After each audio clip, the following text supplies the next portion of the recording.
Welcome to the Strokecast. A Generation X stroke survivor explores rehab, recovery, the frontiers of neuroscience, and how to peel a banana with one hand. Hello, I'm Bill Monroe, and welcome to episode 160 of the Strokecast. It's a solo episode this week where I talk about my 5th Strokeaversary. This episode is sponsored by the fine folks at Modus Nova. To find out if Modus Nova can help you recover the use of a stroke-affected limb, visit Strokeacast.com/Modus Nova. And by the fine folks at Like Minded.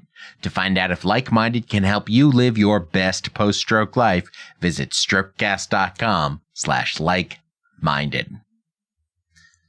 So, it has now been 5 years.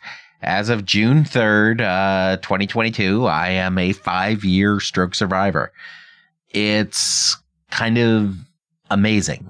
Well, for lots of reasons, but among them, it doesn't feel like 5 years. It feels like 5 months. And yet, it was that full 5 years ago that I spent that month in the hospital, learning to walk again and doing all of this other stuff.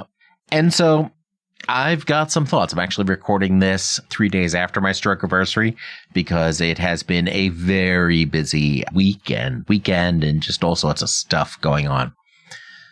But to start off, I want to talk about a few things today, including the way I end every show. Every show I end with the line, "Don't get best, get better." This is a phrase that means a lot to me, and it's not just a stroke thing. I was actually using this tagline on my pre-stroke podcast as well, called 2-Minute Talk Tips, where I help people become more effective public speakers in as little as 2 minutes a week. But what do I mean by don't get best, get better? What I mean by that is, I don't know that it is uniquely American, but it is certainly a resounding feature of our culture to strive to be the best, to work harder than the person next to you, to be better, to get to be the best. And whatever you do your best, get to be the best, and all of this. And that's great as far as it goes. But the problem is that in order to be the best, that means everybody else has to be worse than you. And in order to be the best at something, that means that everybody else who also wants to be the best is coming at you to knock you off that pedestal. You can only be the best for so long. So being the best has a lot of challenges there, not the least of which is that being the best doesn't exactly promote teamwork necessarily, doesn't necessarily encourage allies, because everybody strives to be the best. And really, when it comes to stroke survival, you don't need to be the best at everything you do. You don't need to be the best at walking. You don't need to get there and get to that level of perfection, either in that first week, month, year, 5 years, whatever it is. You just don't have to. You don't have to be perfect. And too often, we let the perfect be the enemy of the good. We think, well, if I can't walk without my cane, what is the point? If I can't use my hand as fully effectively, what am I even doing here? I'm useless. If I can't speak smoothly or effectively with people, why should I even bother trying to communicate? Because we get this caught up with being perfect and being the best. In reality, all we need to do is just try to get a little bit better every day. That's it. Just a little bit better. And that doesn't have to be significantly better. That doesn't have to be noticeably better. That doesn't even have to be successful at getting better. But just try to just be a little bit better than the day before and the day before that. And when you can get just a little bit better every day, or at least most days, over the course of a year, over the course of multiple years, that adds up to a hell of a lot of success. And that's what I want to encourage everyone to do. Don't get best. Don't focus on being the best, on being perfect. Just get better every day. A little bit better every day. Don't get best. Get better. So that's why I wrap up every episode with that line. That is so important to remember. Just don't get best, get better. So in terms of getting better, where am I today in my recovery 5 years out? Well, I am actually getting along pretty well. For those of you who may not know the details of my situation, I had my stroke 5 years ago, broke my basal ganglia. Most of my stroke deficits are physically related. I deal with left side hemiparesis, meaning that I lost access to my left arm, hand, and left leg. I didn't have the ability to walk when I got into the hospital, etc. And in terms of non-physical deficits, I've contended mostly with fatigue, and maybe there's some other stuff going on. I'm still working on sorting that out. Yeah, I know, 5 years later, still trying to sort all that stuff out. But it's been largely physical. These days, I get around indoors pretty well without my cane. I don't use a cane indoor in my home. I don't use my AFO in my home as well. My foot drop is still a thing, but it's not severe enough that I have to use an AFO around the home. When I go outside, I still usually use the cane. If I'm going to be walking more than a block from my front door, I'll also put on my AFO.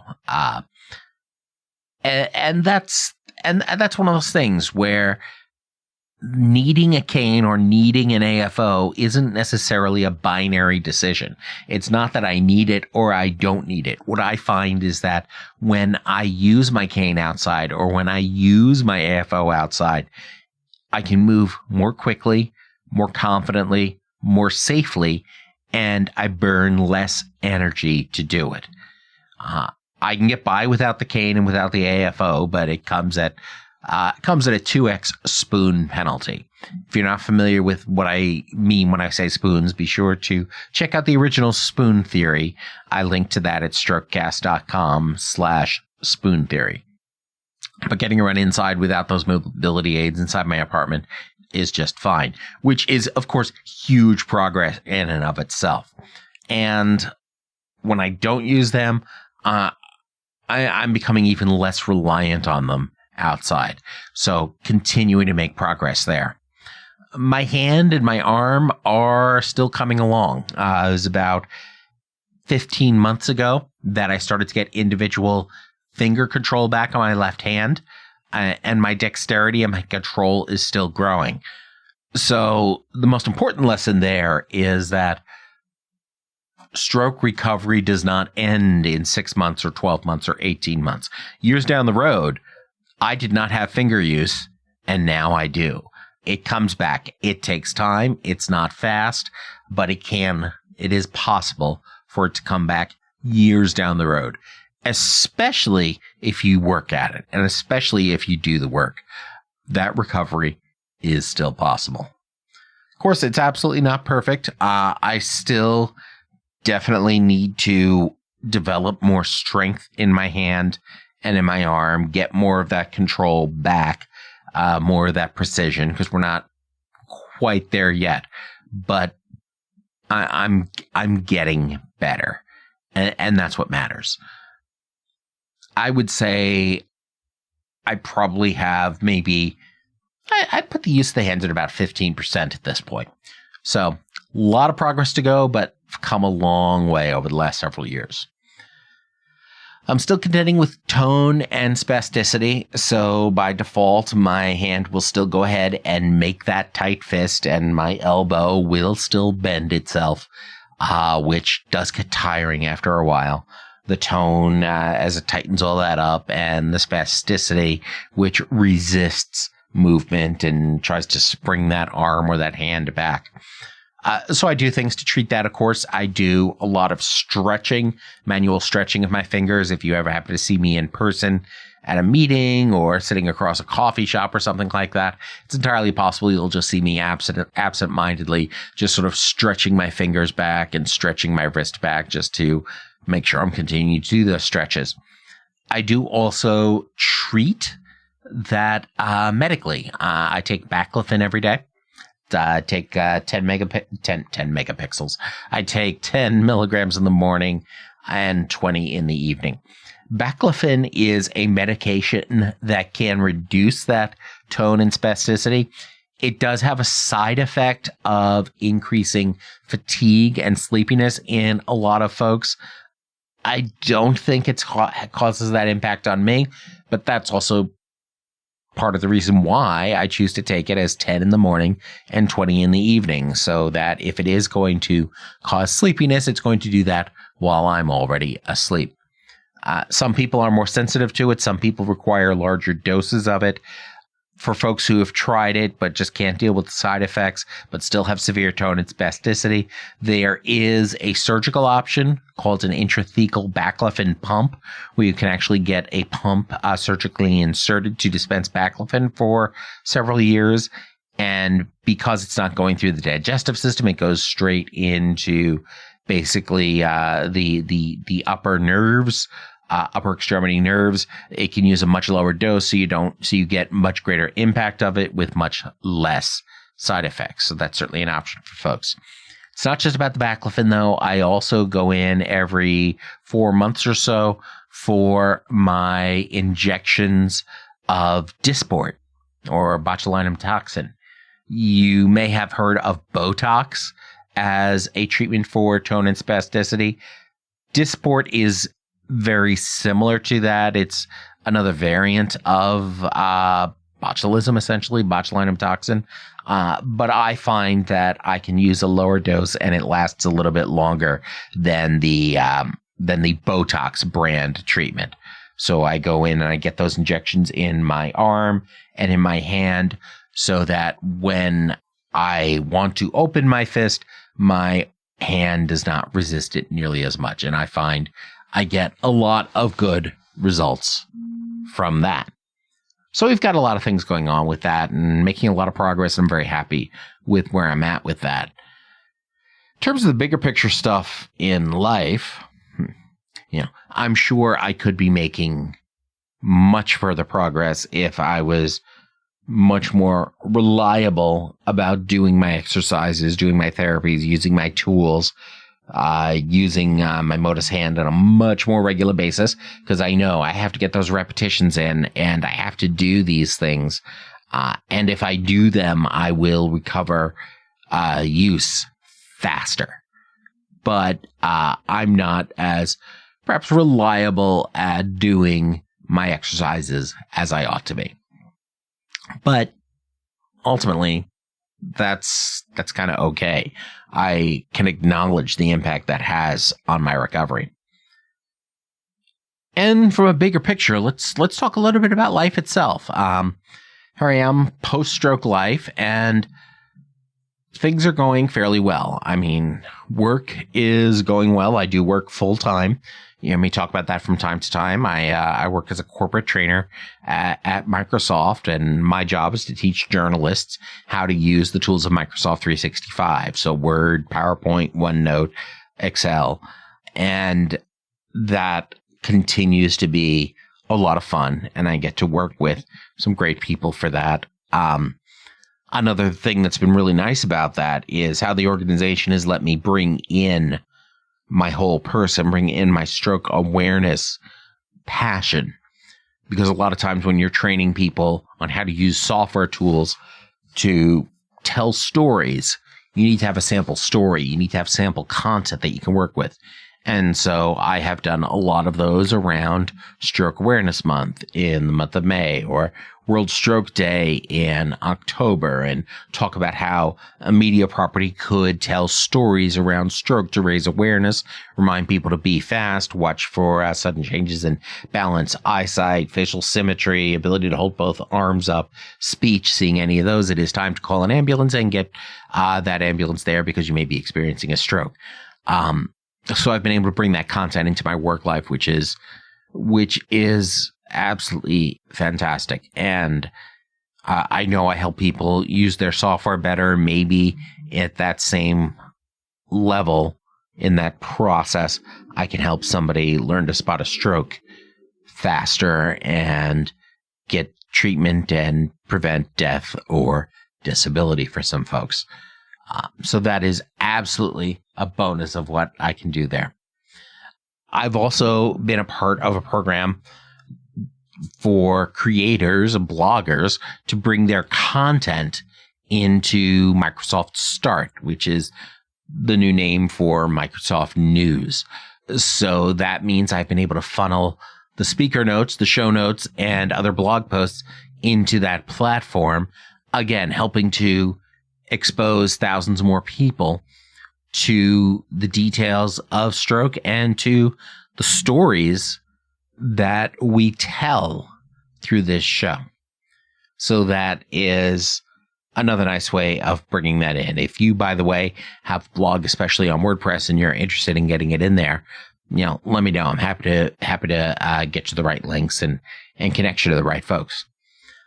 The podcast itself, Strokecast, that you're listening to right now, I mean, things are going well. I am continually amazed at the people I get to speak with and the stories that I get to share.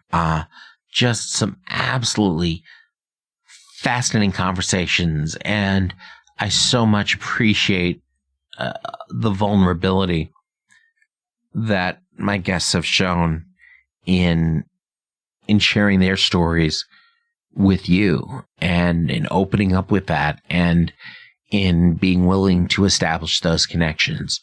And it continues to be a privilege to do that sort of thing. I'm also still working with the Young Adult Stroke Survivors group here in Seattle. We used to meet in person, but obviously the pandemic changed all that, so we've been meeting online. Hopefully this summer or autumn we'll be able to start meeting in person again, at least on occasion, and trying to do those connections, because a support group is super important for connecting with the community. And if you have the opportunity to participate in a local support group in your community, definitely do it.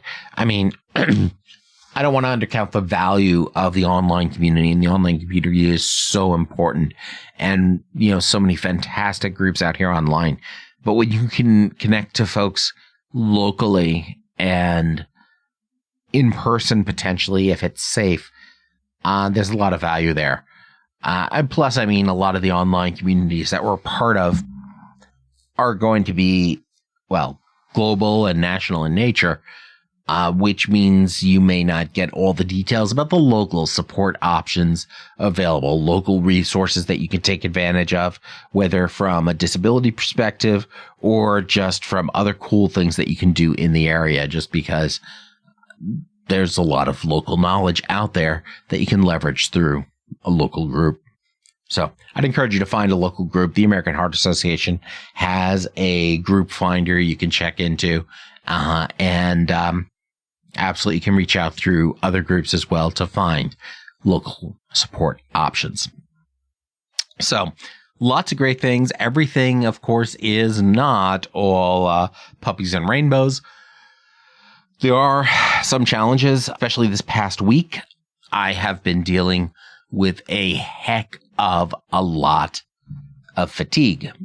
And part of that is stroke related and stroke impacts. I'm sure 5 years later, the neurofatigue still sneaks up on me from time to time and just smacks me upside the head and knocks me out, and I have to go take a nap.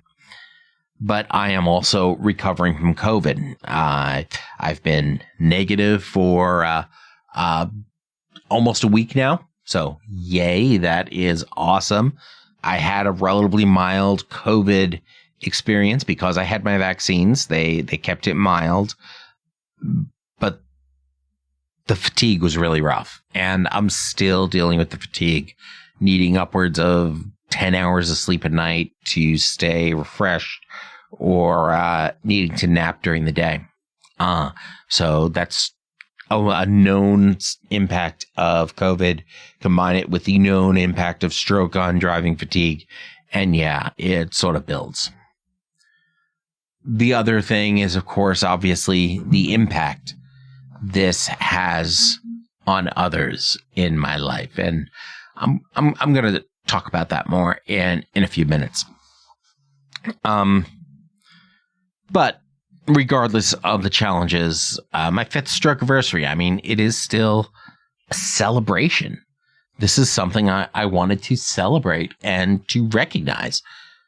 But what is it what is it that I am celebrating? And I know a lot of people think it's weird to celebrate that. And if you don't feel comfortable celebrating your Strokeaversary, fantastic. More power to you. Everybody's going to have a different relationship with this. But when I'm celebrating the 5th anniversary of my stroke, I'm not celebrating having a stroke. What I'm celebrating is surviving a stroke.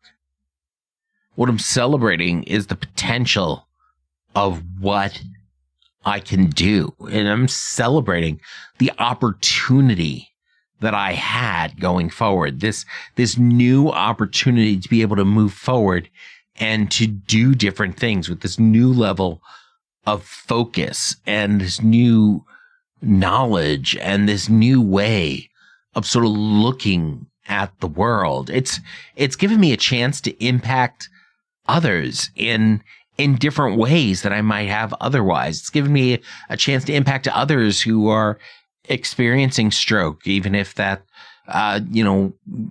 when that may be more severe than what I encountered, or less severe or whatever, but just to help impact others who are going through this and who are sharing this similar experience that a lot of people don't get to share.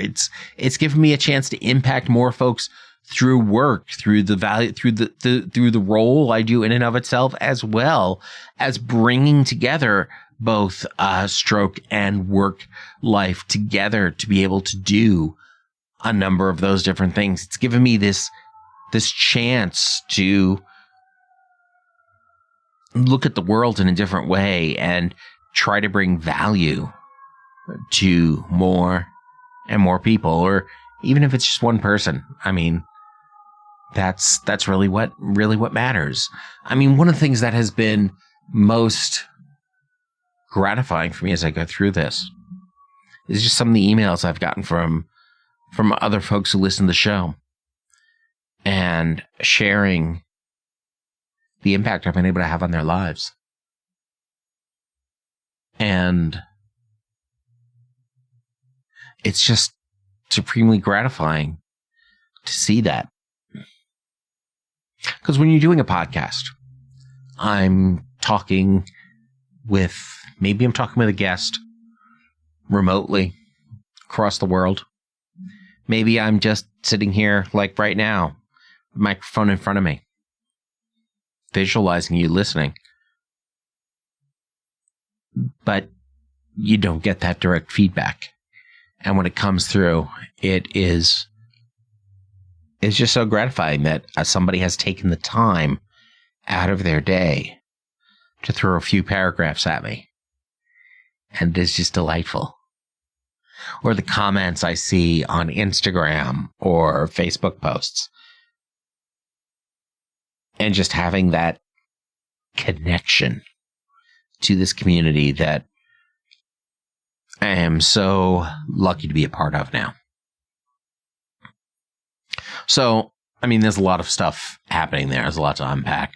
And speaking of unpacking, one of the things I am doing, or that I did for my 5th Strokeaversary, was I actually got around to scheduling an appointment with a neuropsychologist. I'm not having necessarily an issue I need to deal with, but I figured it's been 5 years. And here I am at age 40-11, as most people would describe that as 51. Looking at this next 150, 200 years of my life, yes, I'm optimistic that way. And let's go ahead and figure out what's stroke related, what else is going on with me, how can I build a solid base in my life to go forward, what challenges am I dealing with that are stroke related or that are related to other things in my life that I need to unpack and get that figured out. If you're not familiar with the field of neuropsychology, go back and listen to the conversation I had with Dr. Karen Sullivan a couple of years back. I'll link that in the show notes, where she talks about the field of neuropsychology. And basically, these are mental health professionals who have specific training in working with people with brain injuries. Because a lot of psychologists will help unpack your issues and can work with a lot of your different brain stuff. But once you start throwing in a brain injury, actual physical damage to the brain tissue and what's going on, things get more complicated.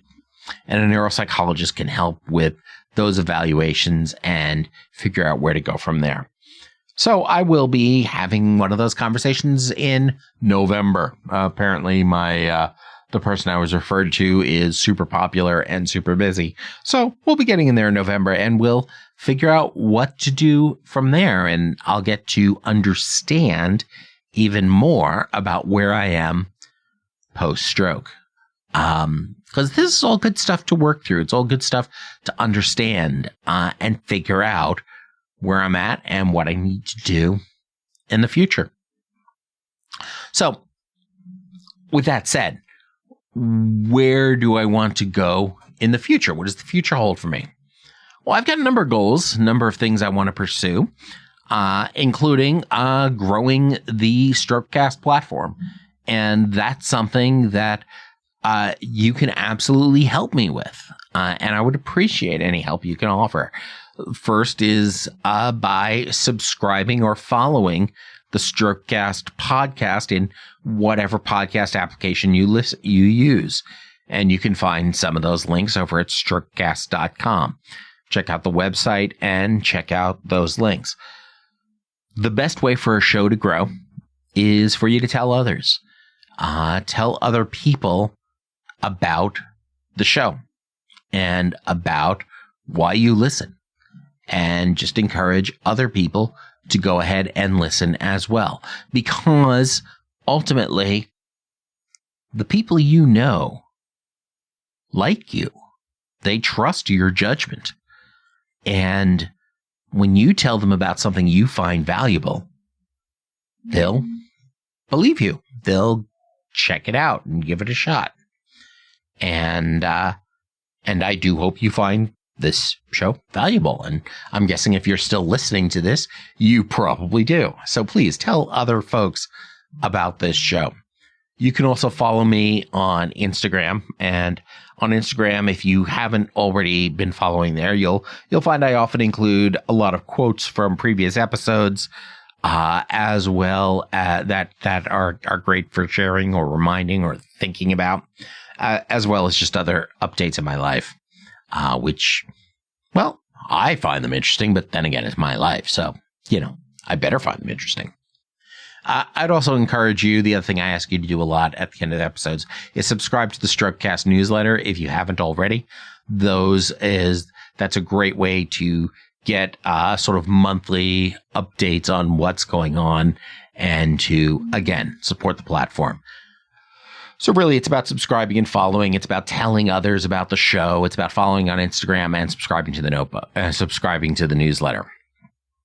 So that's how I want to help grow this platform and how you can be a part of that journey. Other things I am working on for the future is I am currently working to write my first book. I'd say I'm probably about 1/3 of the way through the text. I'm not sure most of it is very good yet, but that's okay, because I don't have to get it right the first time. I just have to get the text out there. I have to get the words out there, because once I have a thing, then I can go ahead and edit it and turn it into something that will be more valuable for folks. So I am hoping to get through my first draft on that by the end of the year. And who knows, maybe sooner, get some edits done and then figure out how to get this thing published.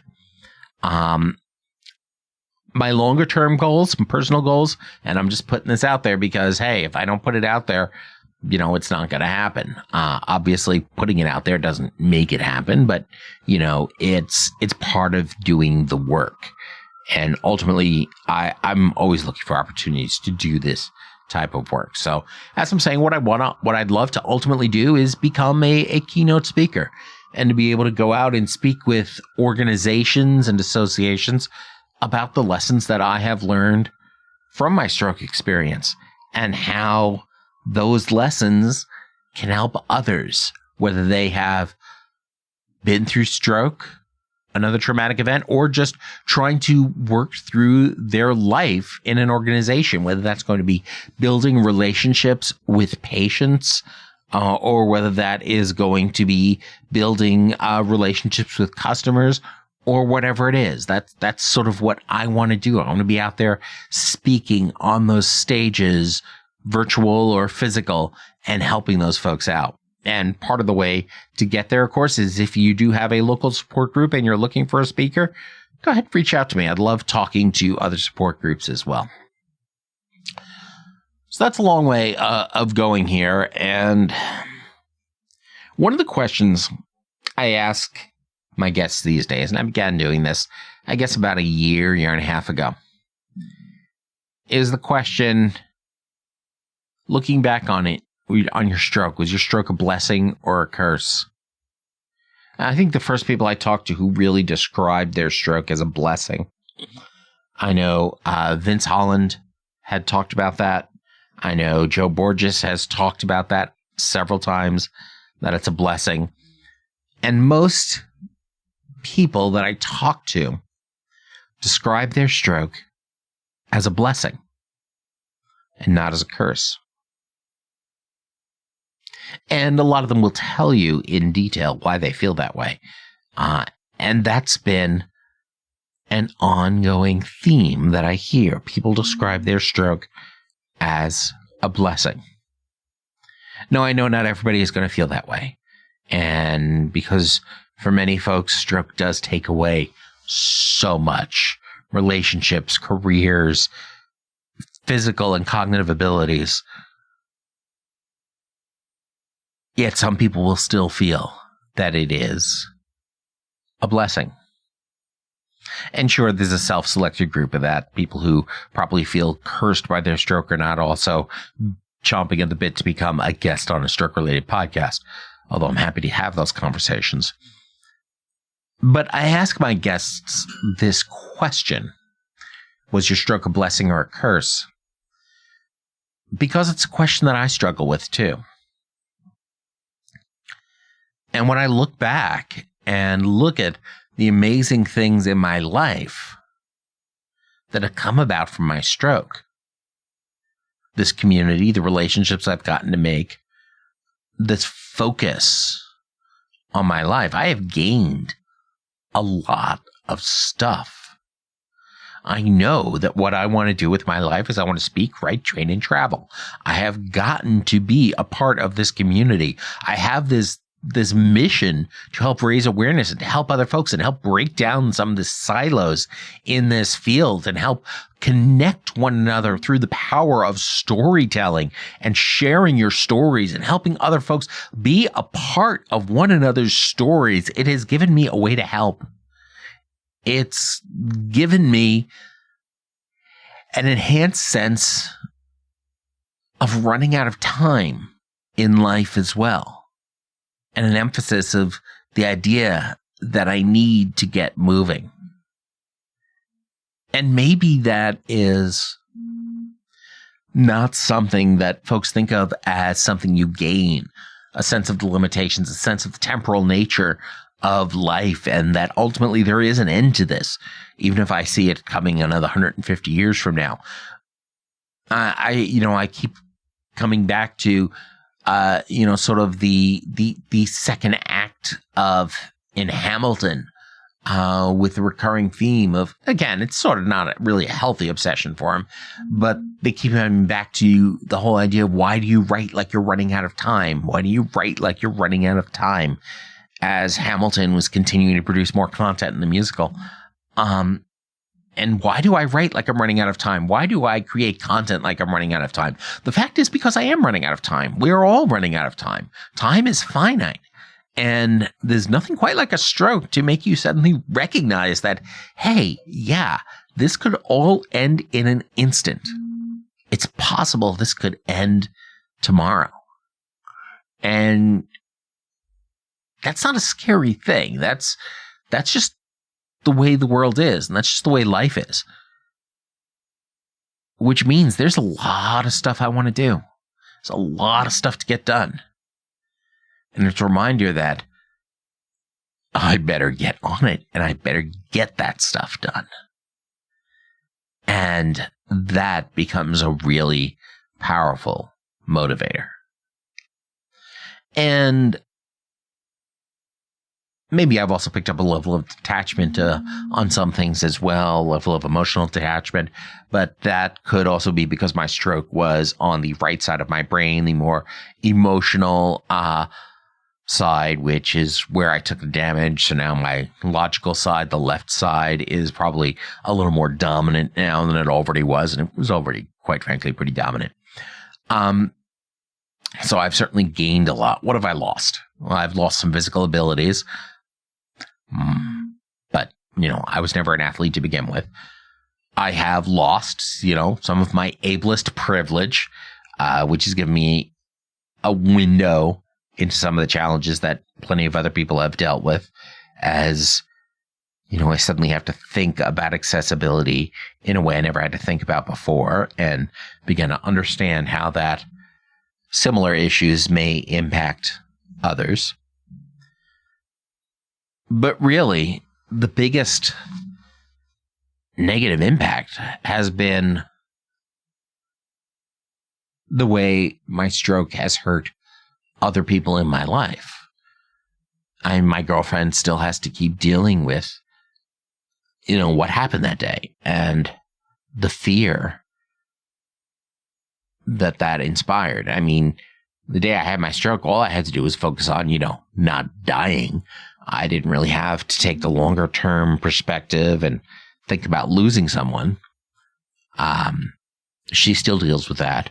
I think of how it scared my mother when I called her that night. I mean, that's probably been the biggest problem with the stroke. The biggest negative impact has been the trauma that it inflicted on others in my life. And if anything, that's what keeps me from saying it's a blessing. I guess, I feel some guilt about what it did to them, especially since it was blood pressure related. So it means all of this was probably avoidable anyway.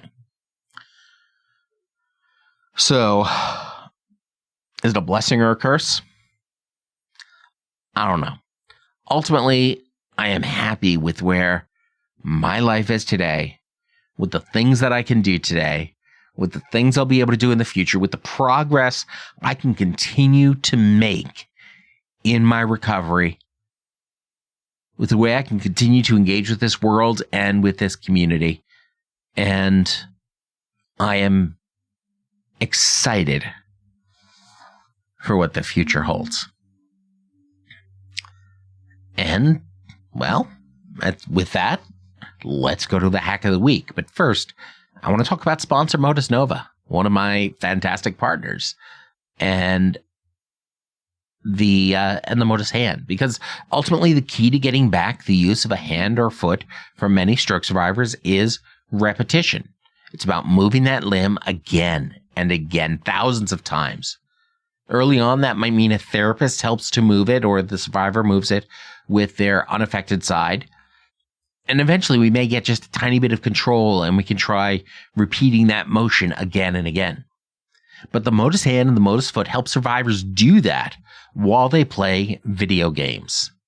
The devices assist or resist motion during at-home therapy sessions that you can do by yourself to help you get in the thousands of reps needed for recovery. So to find out if Modus Nova can help you recover the use of a stroke-affected limb, visit strokecast.com/Modus Nova and use promo code STROKECAST for 10% off your first month. So now let's get back to our hack of the week. Now, for our hack of the week, what I want to say is when you're shopping for a mobile phone, look for a screen that's going to be smaller than 5.5 inches. And that is getting harder and harder to find these days, unfortunately. But if you're living with hemiparesis, a large screen phone is much harder to use because you have to hold the phone in your hand, and with that same hand, you have to be able to use your thumb to be able to access the entire area of the screen. Now, I have reasonably average, maybe slightly larger than average size hands, I guess. And 5.5 inches is the size of the screen on my Pixel 3. And I can just about reach everything on the screen. If I go to a 6-inch screen phone, there's a lot of things on the screen I just can't reach unless I put the phone down and then try to access stuff, which makes it much harder to use.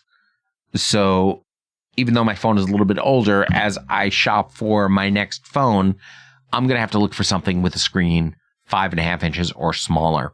If you have smaller hands, you may need to even try and narrow that down even further. But we have this perception that bigger is better when it comes to phone screens. And if you are starting to shop for your next smartphone, be sure to keep in mind that if you have only one fully usable hand, look specifically for those smaller screens for accessibility concerns. And so you can actually use the entire screen on your phone. So that is what I'm recommending for my hack. Smaller screens on phones. And with that, let's go ahead and talk about sponsor Like-Minded. Like-Minded is a nonprofit membership program that is ultimately, it's all about helping you live your best post-stroke life. Like-Minded offers classes on everything from hand exercises to, telling your story. And telling your story can be a powerful thing. The virtual classes, they're all led by people within our community. Occupational therapists, physical therapists, doctors, survivors, and more. Classes are held throughout the week, but if you can't attend one you want, that's okay, because members get access to the recorded version of the sessions so you can still catch up. If you have a specific question, you can reach out through the private text messaging group that is a part of the program. So get the support you need and deserve to live your best post-stroke life. And ultimately, that's what it's about. It's about living your best post-stroke life. To find out if Like-Minded is right for you, visit strokecast.com/likeminded and use promo code STROKECAST to save 20% off your first month. So, wow, I'm clocking in about 43 minutes in the unedited version of this right now. This makes this probably one of the longest solo shows I have ever done. So if you are still listening, thank you so much for making it all the way to the end here. What I'd love for you to do going forward is, of course, let me know how you recognize your Strokeaversary. You can pop that into Instagram or shoot me an email over at bill@strokecast.com. I'd also appreciate it if you could tell more people about the podcast, because word of mouth is the best way to grow this community. And if you find it valuable, people who trust your judgment will also find it valuable. Reach out to me with opportunities to speak at your local support groups, because I love talking with more survivors and more support groups around the world.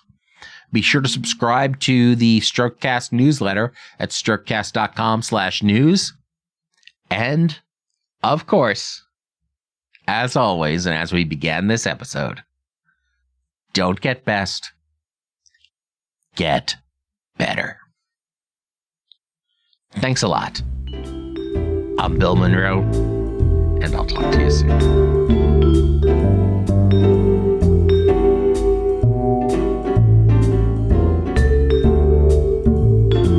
The Strokecast, Bill Monroe, and Bill's guests provide general information and entertainment, not medical advice. Please do not make any changes to your treatment plan or the execution of your treatment plan without first consulting your personal doctor or medical team. The Strokecast is a proud production of the Currently Speaking Podcast Network.